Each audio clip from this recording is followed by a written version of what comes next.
ci sentiamo tutti parte in causa, ecco, questo parte in causa perché non è una questione a margine o che riguarda solo, come dire, una categoria di persone.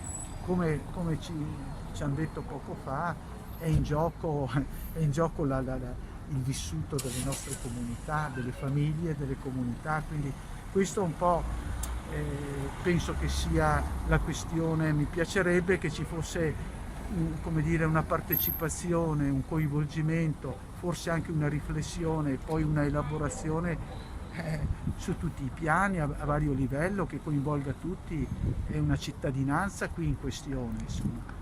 Il lavoro, come dice la Costituzione, si fonda sul lavoro, ma non sul lavoro chiacchiera, su un lavoro che vediamo Certo. che mette insieme tante esigenze, tanti bisogni, anche apre tante possibilità, insomma, ma un lavoro ridotto dopo, tirato da una parte, tirato dall'altra, Certo.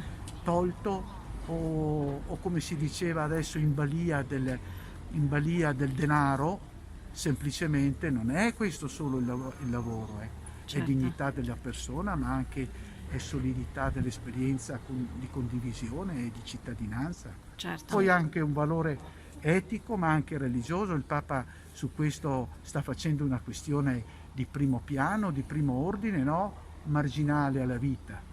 È Certo. proprio nel centro anche dell'esperienza della fede, quindi io auspico questo, auspichiamo, dovremmo aiutarci in questo. Grazie.